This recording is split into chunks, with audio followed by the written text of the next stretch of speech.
Welcome, ladies and gentlemen, to the Mwave CGPL Autumn 2016. I'm, of course, Jim Inesso. Joining me in the hot seat, in the hot room, is PK Noodle.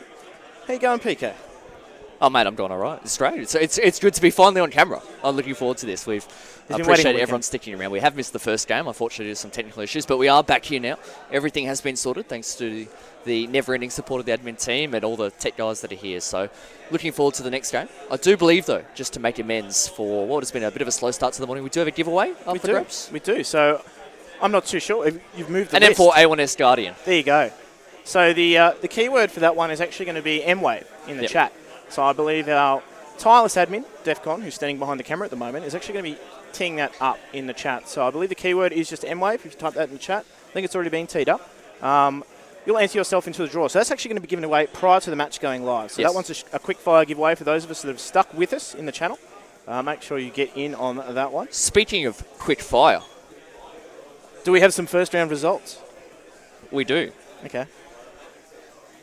Oh, you're going to drop them on us? Oh, okay, yes. So Corvidae, they did start off very impressive fashion. They actually demolished Exile5. I think the score in the end was about 16-8 on Cache, but that's not to give credit to Corvidae. It was about 15-3 at one point. It took them a little while to close out. So they looked really, really promising and very energetic to start the day.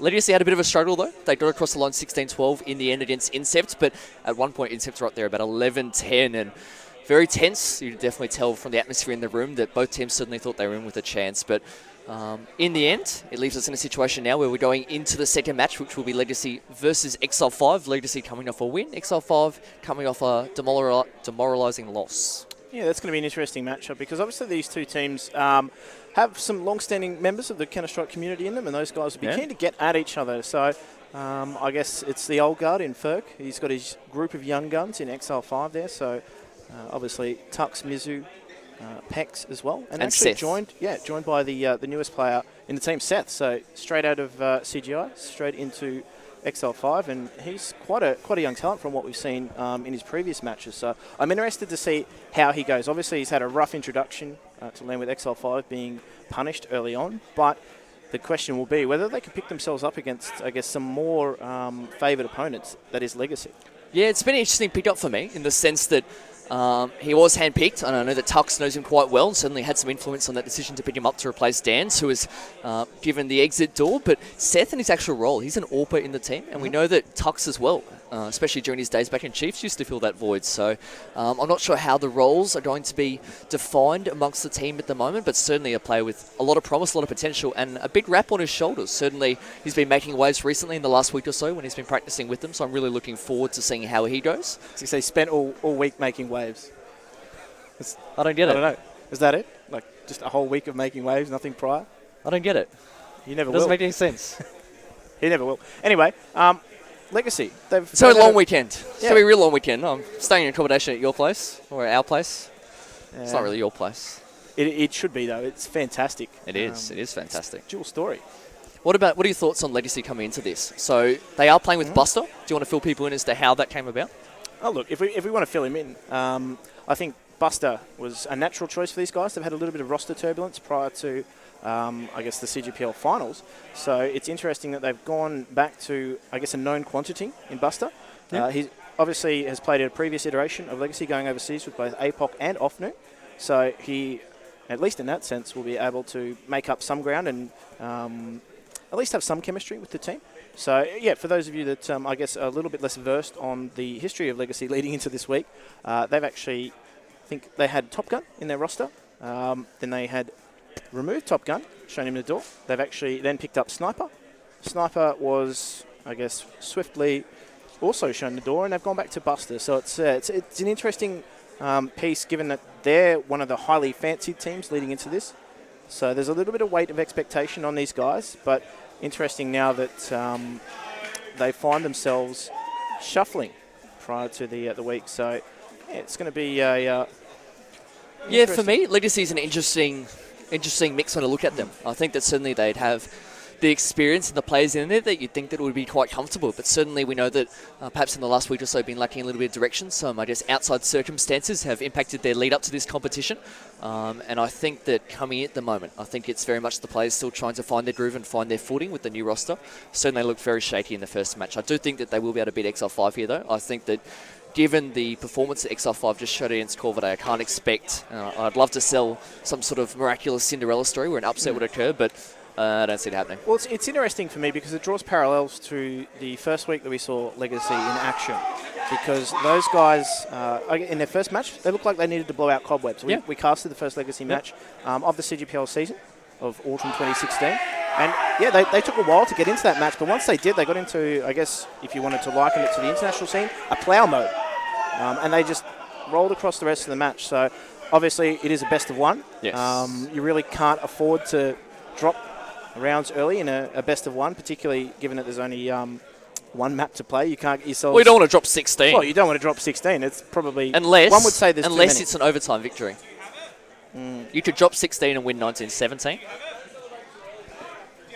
Just saying, it's possible. Mathematician, everybody. That's right.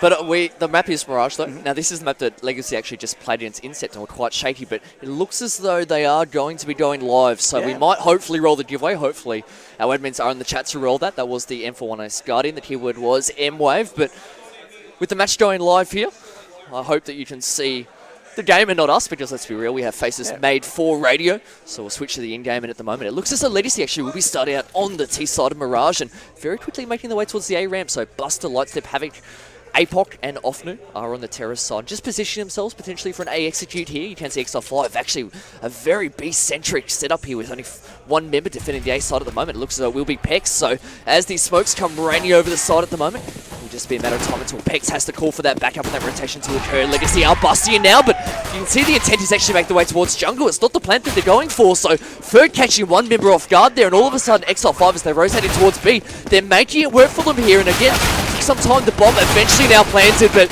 as Legacy find their groove, they find 3 swift headshots and restore order to this round. It has now gone down to a 2v2 here, though. Tux finding a nice double here. All of a sudden, Lightstep, the last member of the side, Pex takes him down, jumps on the bomb. And Exile5, that swift rotation proving wonders for them.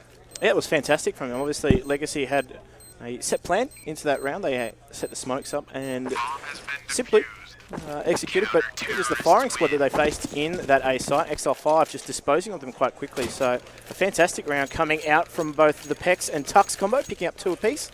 And Ferg, the old head, picking up the remainder. But they're expecting a buy here, I'd imagine, from Legacy, given that the utility that the CTs have picked up, they've actually gone for 3 rifles and 2 SMGs. So expecting a little bit of firepower to come out. Obviously, Legacy, looking at their buy, they've gone for Tech 9 buy. Yeah, investing really heavily. I think this is probably a sign of the confidence that the players have at the moment, that they're backing their skills to better win with this inferior weaponry, but we all know the strength of those Rec 9s when they do go raid boss mode. Inferior? Oh, that's a good question at the moment. Legacy have found their way down mid, just trying to take short, but Ferg steps out there from the ladder room and catches 1 member. Seth, actually the new member, just waiting in short to find a few more of those members. So he does get a second for himself, taking a lot of damage, but at the end of the day, that SMG Skrilla going to be deposited straight into his bank account. Picks up a 3rd as well, which will certainly help his cause. And just Michael left. That is, of course, for anyone that's watching, Apoc. He's actually bearing both on the both aliases on his jersey, Michael and Apoc. Of course, 1v1 here with Pex. Pex actually takes him down, but CTs took a lot of expensive damage in that round, particularly losing not only 2 rifles, but of course the SMGs that they got as well. But Legacy, of course, they bought into that round and now find themselves having to eco because no bomb plant. From a team, from an Exile perspective, they actually got 2 rounds in their first half against Corvidae in the first match. They've already met that quota, so I think they'll be quietly content with where the position they find themselves now on the CT side. They're a very vocal team. Suddenly as they win each round, you can hear them yelling and screaming, trying to get into the minds of their opponents. Actually sitting side by side as well. You can see Exile5 just sitting back at the moment, using those rifles that you point out, using the long range of them as Legacy make their way towards here for an A execute. That's right. They're going to set those smokes over, set them in motion, but Exile5 are just happy and content with them having. They're not really contesting, pushing through the smokes just yet. Of course, Legacy are now just going to make their way onto that bomb, so that bomb plant should come for free. And that money should be in their dank bank at the moment, but once those smokes fade, they're going to find themselves in a little bit of trouble, I dare say. Yeah, still no frags going down here, but it looks as though Legacy going quite aggressive towards CT. Both Buster and Apoc finding one apiece and recovering those weapons. You can see that M4 in the hands of Buster, the new addition to the team, but the 30 bullets aren't going to get the job done there as he does whiff a few shots, and Exile5 still have a chance at this retake as they do move their way up, converging on the site. Ferg, Tux taking turns, spotting out shoulders, but in the end they're not getting the job done here. Eventually Tux taking down Offnu, but the flank coming in, Legacy making these pistols work for them, and Ferg now has no resistance to offer, will lay that smoke down, but doesn't have a kit in hand. No time left now, and Legacy will be winning out this round 2-1 on the scoreboard. Light step shaking away and does connect. The Huntsman knife finding its intended target. Wow, what a way to make your Skrilla. Light step. Of course. It's making that dank bake, that shake with the flank. We're actually staying at Dank Street. We are actually 30 Dank Street. You can catch more of that on our upcoming Peanut Gallery documentary. Yeah, of course, keep your eyes out for that. But Exile5 in a bit of trouble here, of course, now with that winner bonus reset. Legacy getting their first round. Funnily enough, Legacy have actually bought 2 Mac-10s and farmed some money in. Offnu immediately makes an impact, as well as Apoc. So already making dank bank in this round. The rest of the team very, very passive, just letting those SMGs go to work. Yeah, I like this for them. I like the fact that they're making that conscious decision to let those SMGs go in that you speak of. Already they've found 3 frags, all of which have come by way of those Mac-10s. And whilst both members have now gone down, really wasn't much in the way of an early investment. So you'd expect here the AKs and even the M4 should be able to clean up from this point onwards. You can see at the moment, so just covering his teammate. Actually, I think that is Ferg actually managed to swindle his way through the smoke, just trying to get a little bit closer, close that distance, but he doesn't have much longer before that smoke will dissipate. Eventually makes his presence known, and going to be a matter of time here until Havoc cleans him up. Sees his shadow, takes him down nice and easy, and we're moving on to the 5th round here, Jim, but we haven't actually had a proper gun round here, it's funny to say, with both teams winning, I guess, with some eco or quasi-buys at different points so far in the half. I think this potentially might be the first time in which we see 2 full-strength teams match up against each other here. Yeah, it's been a very messy game so far, hasn't it? A lot of these teams have just been, or sort of a lot of these players have just been trading frags out as they enter the site. So it's been a messy day. A messy night. But look, we'll leave that alone. Anyway, as we said, both teams are just exchanging frags left, right and centre. The economies of both teams are really struggling to get going at the moment. As you can see, both teams just really light on utility and, of course, and in weaponry as well. So let's just see how Ferg goes with his mid control. His push-up mid actually pays dividends, picking up Havoc early on and kicking himself for getting caught out like that. But Ferg, of course, gets away and now sets up that man advantage for the CTs leading into this round. Really surprised by the passive play as well. The fact that, I guess, Legacy were willing to give up that much map territory. They've got a lot of strong players, a lot of confidence, some big egos in the team. And I think it's fair to say that it's almost quite unorthodox to see them playing so far back at the moment. They will try and perhaps regroup, and the bomb has been left conveniently in the middle of T-spawn. So as Buster and Apoc make their way back, they'll be able to collect that with ease. But they really don't have much information as to the CT whereabouts at the moment, despite the fact that they know that Ferg had pushed up mid early on. By this point, that information has almost become obsolete, given the CTs enough time to position themselves as they do look to set up here, Jim, for an A execute. That's right, they're just getting themselves into position, ready to go. Those set smokes are coming through, that flash out Palace. And Offnu has arrived on the side. That Mac-10 finds the first frag. Peck's going down, being punished for no head armor there. Now we see the frags blindly Tux picks up 2. Not the third though, Offnu finds him with that Mac-10. That bomb plant will go down, so the smokes are going to fade, but Lightstep's already found himself in trouble. Offnu now 1 versus 3 with that famous in hand, able to take 1 but not take the rest. And Exile5 just wrestle control, get that round, but they're taking some heavy losses here, particularly with that weaponry. And this game is continually going back and forth between these 2 teams. So it'll be a struggle here for Exile5 to piece together a buy, but Legacy coming out with a buy of their own by looks of things. Yeah, it's a really scrappy start for me, and this is probably not something I was expecting from Legacy. I know we spoke before the match in the brief time that we did have to say that, look, they'd been a little bit scratchy and whatnot, but sometimes you can always see teams rise to the opposition. Certainly I thought that Legacy was a team like that. I thought that recognising the threat of Exile5, they'd certainly elevate their game, but at the moment, looking very patchy again. Exile5 look for that mid-aggression set, spots out the header there of Lightstep. Will actually take that off through beforehand, but finishes the job in the end. Whilst blind, mind you, backs off. Ferg has found a third for the round, and again, the aggression from Exile5 in mid. Legacy not trying to contest it as perhaps earnestly as they should, as they were still half-heartedly trying to make, especially after the round time had expired, where not only would you lose the gun, you'd also lose that economic loss bonus. We do see that Legacy, I mean, this will be the first round, I guess, consecutively, so to speak, that they'd lose, so the loss bonus is only 1.4k at this point, but still, that's money that he wouldn't be getting. But we can see that he will save that rifle into the next round, but his teammates won't have as much to work with, so we'll see how well Havoc can go at this point. We've actually been investing in a few support grenades. Potentially just trying to use those flashes to find that opening pick in the round, secure a second rifle that his teammates can use, and go from that point. Yeah, just trying to support that AWP. It's not a silly decision at all by them to buy into this. In fact, early on, they've made that call. They're grouping up towards A. Some set smokes are going to come in. Objective there would be just to try and get some Skrilla, get that plant. And if you look at the radar, actually, Havoc's completely away from the team at the moment. His objective would be to just try and pick off a rotator as they come through. But yeah, I don't like this at all, though. I don't like this at all. Why are they going for a set A execute? About to commit heavily to a site. They haven't given the AWP in the hands of Havoc an opportunity to get a frag here. So I'm hoping that it's just a fake. I'm praying that they don't walk up these stairs, but they will. They're in a few support grenades. Potentially just trying to use those flashes to find that opening pick in the round, secure a second rifle that his teammates can use, and go from that point. Yeah, just trying to support that AWP.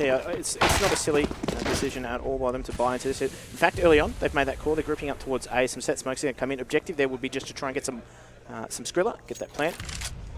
And if you look at the radar, actually, Havoc's completely away from the team at the moment. His objective would be to just try and pick off a rotator as they come through. But yeah, I don't like this at all, though. I don't like this at all. Why are they going for a set A execute? About to commit heavily to a site. They haven't given the AWP in the hands of Havoc an opportunity to get a frag here. So I'm hoping that it's just a fake. I'm praying that they don't walk up these stairs, but they will. They are just committing to the site with 4 Tech 9s, it looks as though, and all of a sudden Havoc, whilst he does have, I guess, an AWP, what good is it in the sense that his teammates are about to run into a death trap? We can see Pex at the moment just biding his time, waiting for a terrorist to emerge through the smoke, but the well-placed smokes are going to allow potentially the bomb. No, he will get caught through the smoke, and all of a sudden the terrorists are now faced with the prospect of having to, I guess, work this broken round in their favour. All of a sudden Havoc, 1 versus 3, yes, he's at the B site, but tell me, Jim, what was the intent of that round there? As the terrorists executed onto A, Havoc now given no opportunity to win this round. It was almost as though that they'd mentally conceded that the likelihood they were going to win this round was not high.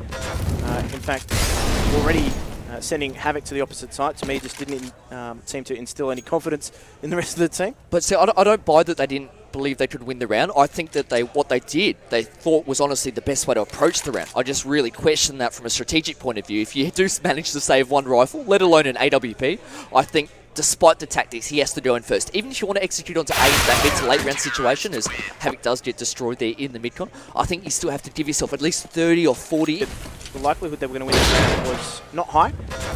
In fact, already sending Havoc to the opposite side, to me, just didn't seem to instill any confidence in the rest of the team. But see, I don't buy that they didn't believe they could win the round. I think that what they did, they thought was honestly the best way to approach the round. I just really question that from a strategic point of view. If you do manage to save 1 rifle, let alone an AWP, I think despite the tactics, he has to go in first. Even if you want to execute onto A in that mid to late round situation, as Havoc does get destroyed there in the mid-con, I think you still have to give yourself at least 30 or 40, even 50 seconds to allow Havoc to try and find 1 frag.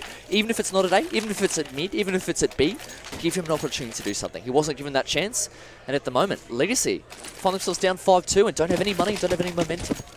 Yeah, Exile5 with the majority of the momentum at the moment, but yeah, it's interesting how they've early on made that conscious decision to separate the AWP from play, and as we can see, it really didn't pay dividends at all for them. They're just on a P250 buy this round. They were denied that plant in the A site despite all those smokes coming through. Lightstep was falling early on, and they are going to combust here onto this B bomb site. Tux, though, is well aware of the fact he's using that site as cover.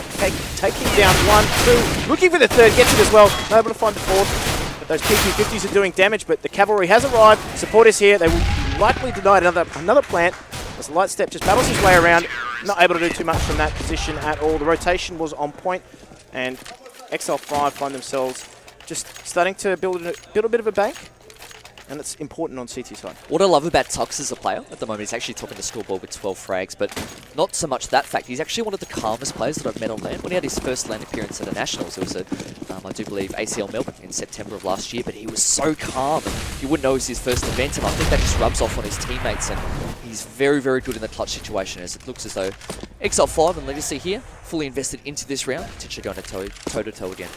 Yeah, that, and I think Tux actually does look a little bit like a combination between Lucha and so. Yes. That's where the calmness comes from. But speaking of which, Ofnu calmly disposes of Mizu, unable to capitalise on getting the drop on 2 Legacy members there in mid, but it's Fergie steps, finds the trade frag quite quickly, but he should be caught out here by APOC, just swindling his way through the vent room, and now you find a 4 versus 3. CTs are just peddling between these 2 bomb sites, as you can see with the overlay. They're spread out quite a bit, and looks like Buster's made that call to take the bomb with him towards the B bomb site. So I believe the man we're just talking about, Tux, is going to be, or need to be on point here. That's right, we'll spot out the first member, does get the drop of the Buster, that insta-beat there, really working well. It gets the second as well, so he's certainly stepping up, the ex-Chiefs member, going toe-to-toe with Lightstep, the former Chiefs teammate of his, and at the moment, certainly Tux looks to be coming out victorious in this early exchanges here. Seth jumping out, very impressive, he actually drops the bomb there as it looks as though Lightstep was trying to rotate back to A, where Havoc had managed to swing his way into the site, but with the bomb down, Havoc has to charge back towards him, and Seth is waiting, Seth takes him down, the newcomer there, proving to be his downfall as he grabs the last 2 frags of the round. Exile5 7-2 and looking really strong. It doesn't look like the Exile5 that came in very shaky to start the day. It looks like a confident Exile5. Yeah, it's interesting. We spoke about that same phenomenon that maybe Legacy were experiencing with adding a new member to their roster. Exile5 have done the same thing with picking up Seth, and that first match might have been them blowing out the cobwebs, and they're certainly a lot stronger in their performance here against Legacy. But perhaps that comes from Ferg's understanding of how these I guess the main operators in Legacy work in terms of the players. So Exile5 just continue rolling with the momentum at the moment. We do see a bit of a light fire coming out from Legacy as APOC picks up the first frag on Ferg in that mid window. They have bought into this round some Tech 9s, T250s, a little bit of utility as well. Objective here would just be to get a bomb and simulate that economy further. Well, they've done a really good job of actually getting mid control, so they now pick shots to the A side. Those smokes and flashes running over, allowing APOC here to take the charge. Has a teammate alongside, but doesn't need it as he gets to drop there onto Pex. It looks as though Seth, whilst he does get some retaliation, ultimately will have to make do with only one as the trades are coming in. It's now down to 3 versus 2. The bomb has now been planted. Exile5 moving in towards the side with only 2 members at this stage, but they do have the equipment to support their calls as they make their way in. Both coming from ticket box, so once the terrorists have got wind of that, it'll make the job a little bit easier here, but Exile5 just being a little too slow here. It's allowed the flank to come in. Lightstep spots out the first, and from this point onwards, it's Mizu. He does drop the first. Mizu will get one, but that's not going to help his cause now as running out of time. Doesn't even have a kit, and the members of Legacy doing fantastic. Using those boxes to provide the cover that they do need. Havoc will go down, but no time left here as Mizu will try to flash, but ultimately we set an NA flash, jumps in the bomb. Can't quite tell what's going on. I can tell you what's happening, Mizu. You're turning furiously. As Legacy do get the 3rd round on the board. Carnage, absolute carnage. But Legacy, of course, achieved that objective quite easily, getting the bomb, stimulating their economy. Exile5, on the other hand, a little bit all over the shop with their own. We'll be able to scrounge together a bit of a buy, but as you can see, that would be where their money ends. They need to win this round, otherwise they will find their own economy broken. Ferg again, very aggressive in that mid, just attempt to throw that grenade up, and it actually catches Lightstep, not for as much damage this time, but these two teams are just wrestling for control of that mid area in Mirage. We know how important that is to overall map territory control of things, and as you can see with the overlay, they're actually sending members up short, so Tux and Mizu to be called into action early on. Legacy really just fighting hard for control of the map. Yeah, some really good smoke placement has allowed these members of Legacy, all 3 of them, to move their way very quickly up short towards the B side. They do catch Ferg off guard. Mizu does take down one, but he needs to double up here. At least you'd have to say to give him a fighting chance at this round, but Havoc, the experienced veteran, will take him down, and all of a sudden Legacy will have that comfort that they and the freedom to plant that bomb and potentially set themselves up in this post-plane situation. You can't imagine Exile5 would be inclined to go for this. They are in a 4 versus 2 and running out of money very quickly, but having said that, it looks as though, given the flank that's coming here through the B halls with Tux, maybe going for this. Yeah, it looks like they're going to go for this, given their positions. No one would be expecting anyone in the B halls early on. If they can catch someone out off guard, it looks to be Lightstep catching Seth off guard, leaving Tux in a really untenable position here in the B halls. Going to try and save his cult. Not before taking your frag though, so making this an expensive round for Legacy. Still 3 members remaining, and he still finds himself in the bomb site at the moment. So, if he'd only known, he could have potentially won that round. But, APOC. I'm sure he's aware that they've passed each other like ships in the night. And, geez, that was awkward. APOC finally getting the drop on Tux there. But Exile5, as we said, their money is going to be reset. So their economy was on the rocks. And much like, I guess, marriages in Australia, broken. Oh dear. Well, that's a very depressing subject. High percentage anyway. Let's keep it at that. It is worth reminding people, though, with the ambient noise here at LAN, that it can be difficult sometimes to hear the footsteps. So I think we will forgive APOC in that instance. But off the back of winning those couple of rounds in a row, it has forced Exile5's hand here. They will eco. They do just have a couple of players with pistols and a couple of flashes, but stacking towards the A bomb site at the moment, it looks as though Legacy actually, whilst they had gone for that early split, they're actually making their way ever so cautiously back towards A. I'm hoping that they do have the peace of mind to perhaps explore some other parts of the map, or at least use their utility wisely. They don't want to walk into a trap without exploring perhaps some other options first, but they do have obviously the superior weaponry here. You'd think that they would be well positioned. It's interesting that Legacy didn't actually have a read on Exile5's own economy. A lot of teams, if they do have that read, they'll actually, again, consciously rebuy SMGs in this instance to try and farm some money, but nonetheless, they're making this work on the A bomb side, picking it apart. Exile5 has superior weaponry. Ferg's able to find a consolation frag, but it leaves himself now. His position known, and Buster will be able to clean him up here in mid. Finally does so. Legacy do navigate their way through that round quite cleanly. It's an interesting discussion point for me when you talk about how teams approach anti-hero rounds. I know I was part of a discussion recently with some international players.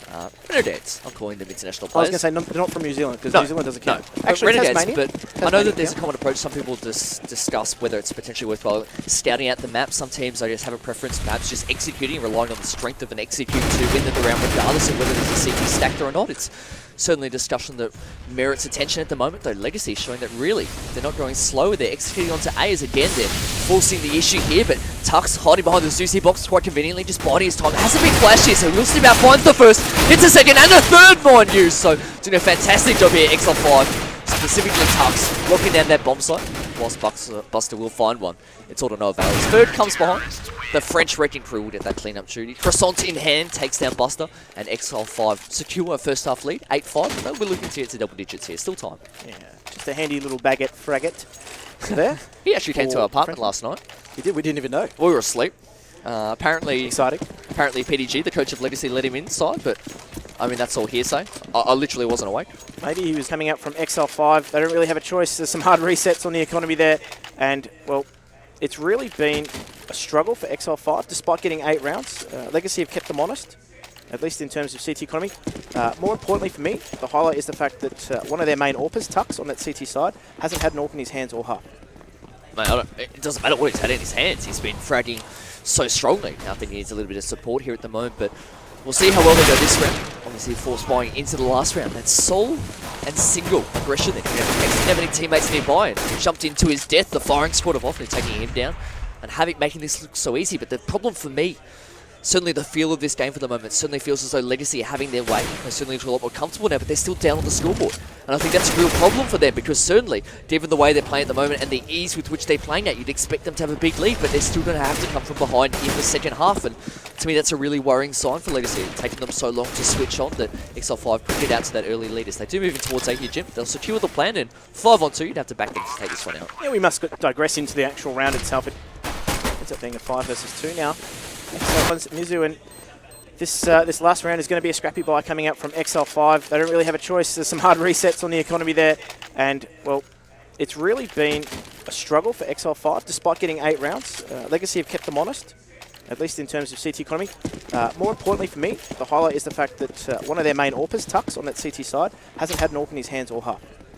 Mate, it doesn't matter what he's had in his hands. He's been fragging so strongly. I think he needs a little bit of support here at the moment, but we'll see how well they go this round. Obviously, force buying into the last round. That sole and single aggression there. He didn't have any teammates nearby and jumped into his death. The firing squad of Offner taking him down.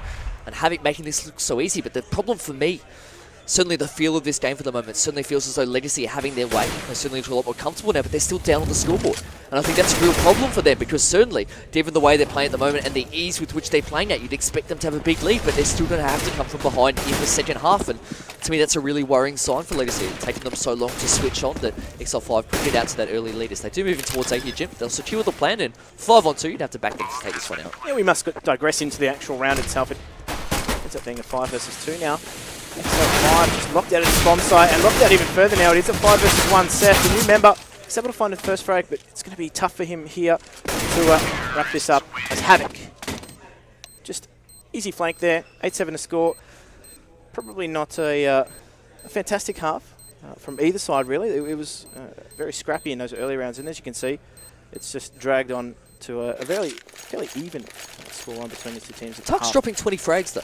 In a half is an incredible achievement given the quality of players that he's up against here. And LAN, we said that they only won 8 rounds in the end, so really he was pulling his weight in rounds in which they were winning and losing. But they need to keep up this momentum now heading into the second half. It looks as though Exile5 actually sending a few members towards the B halls whilst a few stayed out the A ramp. So perhaps a fate in mind here. Legacy, quite conventional 2-1-2 setup. It does look as though, no, 2-2-1, I should apologise. So a couple of members stepped up towards B. Buster going for the bait strat here and has a Molotov in hand, so that should help to sell the fake potentially. Yeah, APOC just sitting up in that Freiburg position. Just waiting. Major pounces. Spotted out. Buster though. Oh, with that mid-air frag. Finds the first. Some call him a snail, but proving otherwise. Was the setup that they had. It wasn't just the bait setup where Buster was baiting for APOC on the balcony, because that's quite conventional. But by pure fact that Buster threw that Molotov, that's normally a signal that a player's playing that side solo, because you know we use the Molotov to buy time. So the fact that he used that Molotov and then had a teammate lying in wait was actually really, really intelligent. That's the sort of the meta that we talked about in the play at the moment, and making those intelligent mid-round decisions. That certainly helped to secure that pistol round for Legacy. Starting out the stronger now as they will invest quite heavily into SMGs. 4 SMGs and a scout in the hands of Buster. Perhaps the stand-in sniper for the team at the moment. And Exile5 certainly don't have as much equipment. You have to imagine it'll be quite difficult for this one. There's a slight step, steps out quite conveniently, grabs 2, looking for a third, hasn't quite yet found that, but has a lot of information here as to the positioning and the whereabouts of the remaining members. It's only a matter of time until they get cleaned up. And it's a battle going on in mid at the moment between these two teams, but just wrestling for control. Looks to be a little bit of a boost going on to the mid here, and Legacy aren't careful, could get themselves caught out as Tux makes his way into that window. That bomb, of course, is just laying in wait, but it's just a tense standoff between these two teams. Legacy are happy to give them the map control at the moment because they have that man advantage, so just other than that, content to let them walk into their crosshairs. Yeah, I really like the heavy investment here in the utility from Legacy. Opting to for the cheaper SMGs has allowed them to buy these smokes and these flashes, which you can see right now coming to full effect as Pex does cop a flash to the face, and whilst it didn't take him down, it slowed that attack up there through mid-con. So as it now stands, it's only 28 seconds left in this round, and Legacy are well positioned to defend against the A-bomb side attackers, having their in these two teams, but just wrestling for control. Looks to be a little bit of a boost going on to the mid here, and Legacy aren't careful, could get themselves caught out as Tux makes his way into that window. That bomb, of course, is just laying in wait, but it's just a tense standoff between these two teams. Legacy are happy to give them the map control at the moment because they have that man advantage, so just other than that, content to let them walk into their crosshairs. Yeah, I really like the heavy investment here in the utility from Legacy. Opting to for the cheaper SMGs has allowed them to buy these smokes and these flashes, which you can see right now coming to full effect as Pex does cop a flash to the face, and whilst it didn't take him down, it slowed that attack up there through mid-con. So as it now stands, it's only 28 seconds left in this round, and Legacy are well positioned to defend against the A-bomb side attackers, having their finding the head of Tux, and often to chime in with one of his own. And this A attack has been dismantled. There were only 3 members. There is now 1. As Pex, the sole surviving member, but not for much longer as APOC puts an end to that. And the Legacy train rolls on. 9 rounds here, but for me, if you look back a little bit further, they've actually won 7 of the last 8, if you take the last half into account. So certainly the momentum rocking out with Legacy at the moment. They'll be quite content with where they find themselves. That's a big momentum shift too. Yeah. And we know how, I guess, vocal some of these teams are. Particularly these two teams. I think Exile5 and Legacy are probably 2 of the more vocal teams in attendance this weekend. So it's just a sign of how tense this match is at the moment. Both teams have gone relatively quiet.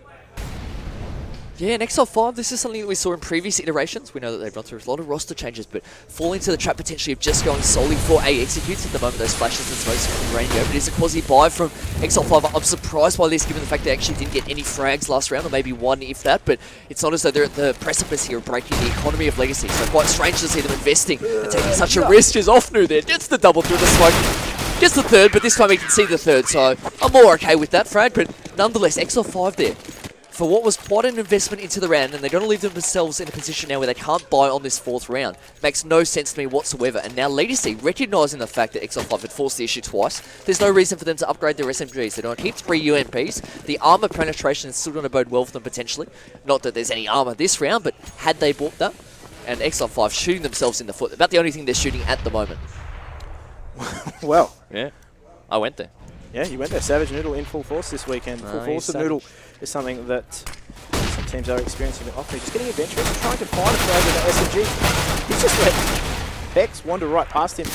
They are going to try and get themselves into the bomb side. That bomb's been left on the T-ramp, so now whilst they do control the site, that bomb, more importantly, is not their legacy. Just waiting on this doorstep, and it's going to be a tough cross for Seth to get across into the bomb site.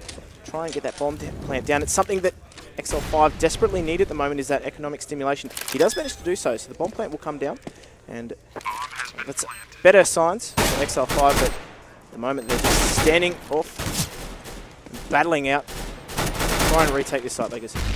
Yeah, and at the moment it is called a Mexican standoff. Eventually, like I said, we'll take down one, but Seth does find the head, can't convert the second there though, and we'll get overrun. That defuse will come in, it will be 11-8 Legacy's way, but off the back of that plan now, and I think off the back of that losing money bonus, it will afford Exile5 the opportunity to buy some AKs. Curious to see whether Seth can get that AWP. We said that he was the AWP previously for Team Aura, certainly has the bank account to do so at the moment, and just thinking things over before he does invest in that sniper rifle, and it looks as though Havoc will be his counterpart, having that AWP on the CT side, so curious to see how these two fare. Normally the standard exchange would be in mid, but at the moment it looks as though that might not eventuate as the CT is taking a bit more passive approach, whilst Exile5 have run up towards that weighted quite early on. Looks as though the CT is opting to strengthen the sites and not so much mid itself. And will these teams battle it out in mid? Ofnu just sends a few shots up through that smoke, see if he can find anyone from Exile5. Not finding a target at all, but Legacy just happy and content to let Exile5 just run through mid. As you said, just concentrating on the sites at the moment. But another very, very slow round from this team. Exile5 just taking their time, making sure that they've gained territory slowly but surely. And we'll work onto these sites as we look at the bomb that's going to make its way up towards the A bomb site. Yeah, Seth actually just walking through the site trying to catch one of the members of Legacy off guard, but misses his shot there. Lightstep punishing Mizu in mid as well, so things going the way here of the international team Legacy as they do look to close out this first gun round here as Ferg has found his way at mid-connector. We'll actually catch or Apoc I should say, off guard there, so it's turned back into a 4 versus 4, and not much in the way of defense here on the A-bomb site, just a single member in the form of Havoc with that AWP, but he is smoked off at the moment at ticket box, so he'll have to back off, trying to find a gap in the smoke, trying to potentially catch a bomb planter, but at the moment the team's really taking their time here, so it's allowed Buster to get his flank on. We'll catch Ferg off guard here, and 4 versus 3, the bomb's still not planted, but the position of Exile5 now known. Yeah, Exile5 just taking their time. They're not seemingly happy with playing bomb at the bomb site despite the smoke's now running out, and they are winning the trades, but it's just awkwardly the way that they're entering into this bomb site. Buster picks up one frag and leaves Seth, as we said, the newest member of Exile5, in a 1 versus 2. He does have the bomb. 9 seconds left on the clock, and he will go for that plant, so both CTs are just knocking on his door. He's up there on the box, not able to make that frag. Buster converting that one. They will have to wait out that Molotov though. And Legacy just continuing this run of momentum that they've got.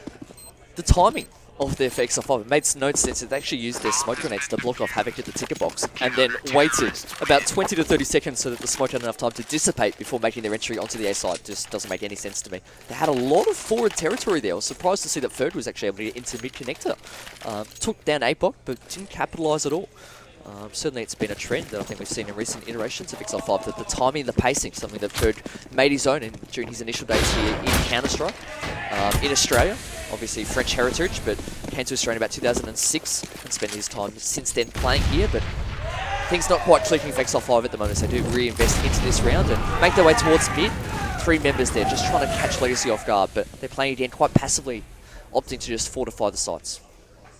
Yeah, just shoring up things, making sure that you get free entries into the bomb site. Mizu actually picks up the frag onto Lightstep in short, and that bomb has made its way through the B ball, so they can execute here on B. Buster just getting it by himself at the moment. Havoc arrives, the cavalry is here, makes that collateral op shot, picking up 2, and just eliminating the short presence that Exile5 had. That leaves Tux and Seth in the wings there in the B halls. Only Pex should be calling out to his teammates to rotate back through if possible. That A-bomb site has been left completely empty, but it's now a standoff between these two teams. It is a 3 versus 3. They're going to make their way back through, and that bomb is just making its way through underpass now, and we'll rejoin Pex and take that bomb towards A. In the meantime, though, Tux is going to look to do damage at the B-bomb site. Yeah, just walking out at the moment, just biding his time. I think the teaser played this really well to the extent that they've actually slowed down the round. It's forced the CTs to fall back towards A, but it's Tux makes the footsteps there. Buster has the clue as to his whereabouts, does take him down, and all of a sudden, the split approach of the terrace has now, I guess, declined to the state that it's now just simply an A attack as they do make their way in towards that bomb site. It isn't well defended, so they should be able to get the bomb plant down, but certainly Offnu and City Spawn will hear the bomb planted, and we'll be able to call in that rotation as Buster does run through City Spawn to regroup with Offner, but it looks as though potentially Havoc will take his way through mid as they do look to converge here on the side. 3 versus 2, bomb now ticking.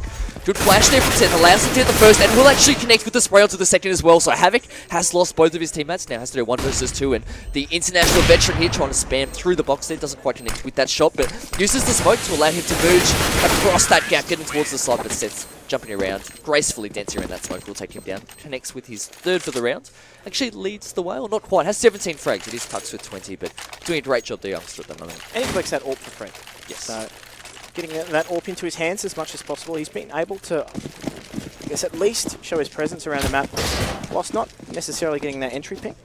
It's at least making Legacy rethink their approaches to CTs. Now they are going to take fast control of mid. That bomb has been left in T-spawn. They've got some room to work with at the moment. They're just trying to get some early information as to how the CTs are playing, and then make their decision off the back of any picks that they might get on the site. So Havoc there just scanning the top of mid with that AWP, looking to find a frag. He will catch Mizu through the smoke and the box by the looks of things as well. So a big shot from a big player in this match. Yeah, the difficulty here for X5 is that actually Legacy know that it's not B. We actually saw Buster there pushing through. It was really smart. His teammates were actually spamming into the B halls using the unsilenced Colt from a distance, trying to make out as though he was playing quite a normal setup, whilst Buster did push and try and catch members off guard. But as a result of not finding anyone, Havoc can reposition himself and destroys and decimates Seth there.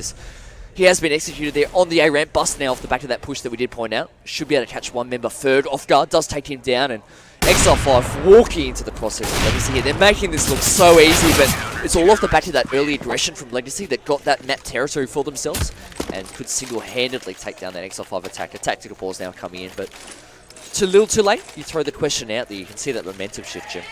11 of the last 13 rounds. My maths does serve me correctly. Well, you're the one with that piece of paper that says you're proficient in mathematics, but of course... As long as I haven't had 2 Peronis, I'm good to go with the maths. Nonetheless, I think these two teams, for me, Exile5, they're very, very slow in their approach and it's not working. Clear hesitation from these guys entering the sites, and it's really not paying any dividends for them. They're just walking into the crosshairs of Legacy at the moment. You really can't afford to do that against players of their caliber. They'll take those bread and butter shots every day of the week. So I can certainly see where you're coming from, and I mean, in this position with Exile5 being down, it's going to be a tough ask to claw back here, but I honestly wasn't expecting Exile5 to be in a position to win this. I actually am really disappointed from what we've seen from Legacy. Now, they're currently up 13-9. They have so much economy at the moment, so much momentum that you'd expect them, despite potentially what Ferg might have come up with in the last minute or so, you'd expect them to potentially get over the finish line here, but they looked really shaky at the start, and with that much talent on their roster, you'd almost have to go out of your way to find ways to lose rounds. Single-handedly, from 1 to 5, they've got so much talent on that Legacy roster that to be in a position now at 13-9, their last match was close as well. I don't understand it.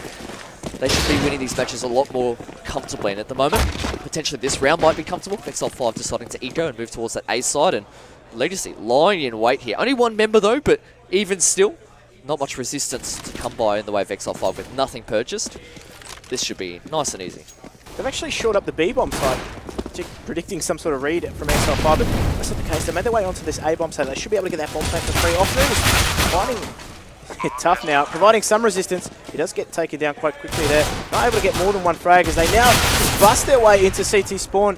In the meantime, though, the flank is coming through. Ferg able to find that frag onto Havoc. Buster, Kobe's Mizu, and well, Ferg is actually in a really favourable position here at the moment. That bomb is planted in the bomb site. He does have that AWP, but the smoke means he's going to be shut out here and forced to make his move. So actually making his way through the smoke. Tries to OB, but cannot do that. All left up onto the empty shoulders of Tuxet. Has another burst, does take down Lightstep as well, but with the position now known and Legacy surrounding him, it'll be quite difficult in this situation. You'd have to think to come up with a good, so he does try and find an opening here. Lightstep just trying to try and span through the kitchen, but if he's not careful, he'll actually connect onto Offner, who's actually on the flank. Offner takes Tux down, and Legacy move towards 15 rounds here.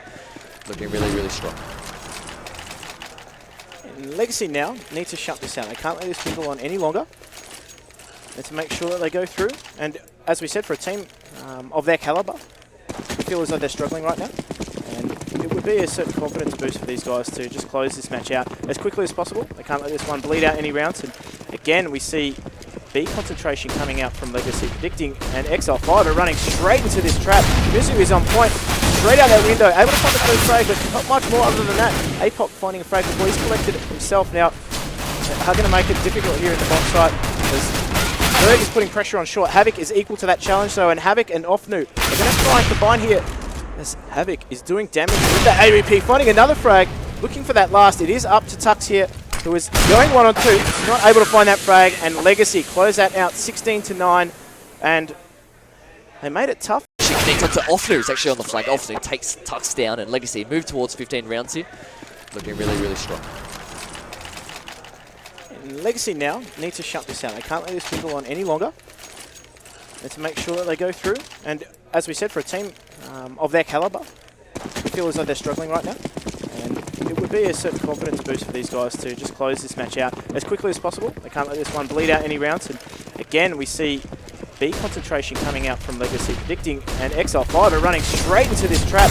Mizu is on point, straight out that window, able to find the first frag, but not much more other than that. APOC finding a frag before he's collected it himself now.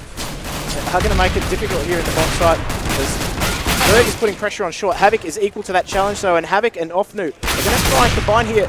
As Havoc is doing damage with the AWP, finding another frag, looking for that last. It is up to Tux here, who is going 1-on-2, not able to find that frag, and Legacy close that out 16-9, and they made it tough there in the early stages of that match, but once they started going, they were able to find their rhythm and close it out. So Legacy, of course, getting their second win of the day.